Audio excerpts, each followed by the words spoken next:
Bienvenue dans iLab, l'émission consacrée à de jeunes entrepreneurs ou des entrepreneurs qui sont sur le point de lancer leur entreprise. On est en compagnie de Marc Simoncini. Bonsoir. Bonsoir. Et on va parler art sur Internet. Top chrono, c'est parti.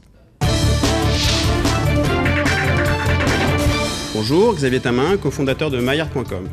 Alors myart, c'est un site qui propose de mettre en relation des artistes et leur public qui souhaitent acquérir une impression numérique originale pour l'accrocher directement sur leur mur. myart s'occupe de la fabrication à la livraison. Donc pour l'artiste, c'est très simple. Pour le client, c'est un large choix. Et surtout, c'est un site très simple d'utilisation.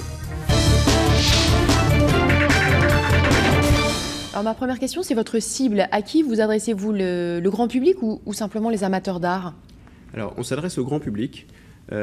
Déjà, par les prix qui sont plutôt des prix conseillés, suggérés en prix bas, l'artiste étant libre de fixer tout le monde. Et sur le modèle Internet, on pense donnez-nous un exemple, si je veux...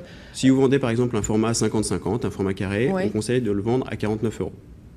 D'accord. Voilà. Et l'artiste récupère combien ? L'artiste, sur les 49 € récupère 7 €. 7 €. Voilà. Alors l'artiste, c'est un artiste, j'imagine, qui n'est pas encore suffisamment connu pour être en galerie ou dans les ventes ou Dieu sait quoi, j'imagine. Oui.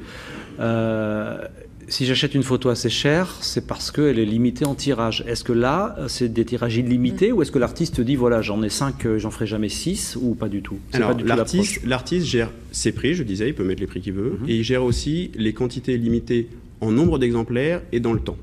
C'est-à-dire qu'il va autoriser myart à faire 10 reproductions, 50 reproductions, 100 reproductions, ou il décide de le faire en illimité parce que c'est quelque chose un travail qui n'a pas abouti ou qui décide de le mettre en illimité. C'est vraiment l'artiste qui décide ses quantités. Alors vous êtes en phase de lancement, vous êtes en train de recruter vos artistes. Comment est-ce que justement vous les recrutez ? Sur quels critères ? Alors sur quels critères ? Tous ceux qui ont une numérisation de leurs tableaux ou des photos ou une création directement faite sur un outil graphique peuvent nous uploader leur image HD. Comment on les recrute ? Il faut aller les séduire, il faut aller les rencontrer. Et après, quand on aura un peu cette première manne d'artistes qui nous aura fait confiance, généralement les artistes se refilent les bons filons et devraient attirer d'autres artistes pour dire, voilà, là j'ai pu vendre mes œuvres, vous pouvez les acheter. Mais vous n'avez pas peur que l'artiste qui met son œuvre en vente à 49 € sur un système où tout le monde peut l'acheter au kilo, s'il ne limite pas la quantité, il ne se classe pas dans une catégorie d'artistes qui fait qu'ils sont vraiment là pour faire du business et pas du tout pour faire de l'art finalement ? Alors, effectivement, ça ne les gêne pas, enfin, je sais pas, je me mets à leur place. Nous sommes un site de e-commerce, nous offrons la possibilité à l'artiste et nous le conseillons sur ce qu'on peut vendre sur Internet. C'est pour ça qu'on considère des prix. Si lui, il décide de faire des séries limitées, effectivement, de peut-être dévaloriser un peu son travail au sens noble de l'art, il peut le faire. C'est vraiment lui qui va gérer ses quantités, c'est lui qui va essayer de voir s'il a plutôt intérêt à faire des séries limitées pour vendre vraiment de manière très large de la décoration originale. Oui, ce que vous disiez, c'est qu'il peut le faire sur une partie de son œuvre et pas sur l'intégralité. Et il décide. Il décide sur son œuvre, sur le format, la quantité qu'il veut. Juste dernière question, en 2 secondes, c'est français, mondial, européen ?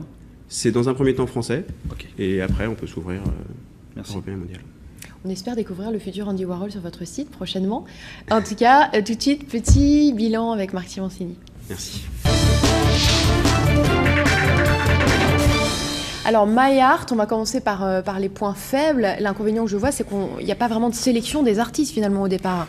Il n'y a pas de sélection des artistes, mais les artistes qui ne sont pas bons ne vendront pas, donc partiront j'imagine d'eux-mêmes. Donc je crois que leur point fort, ce serait plutôt d'arriver à attirer des bons artistes, des gens qui sont susceptibles de vendre des œuvres. Est-ce que les bons artistes vont avoir envie justement d'être reproduits à l'envie comme ça sur un site Ça va dépendre de ce qu'on appelle d'abord un bon artiste. Évidemment, les artistes très reconnus qui vendent des tirages à 1000 € limités à 5 exemplaires viendront pas forcément vendre sur ce type de site, mais il y a des milliers d'autres artistes en devenir qui peuvent commencer comme ça. Donc je trouve que ça fait des revenus potentiels pour les gens qui démarrent.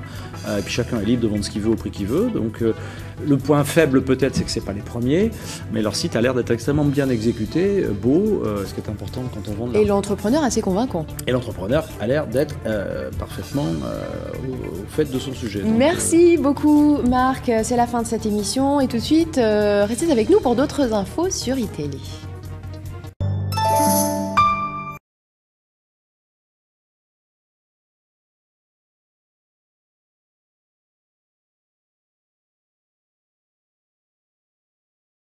Paul, assuré chez Gann. Marié, 2 enfants, un appartement.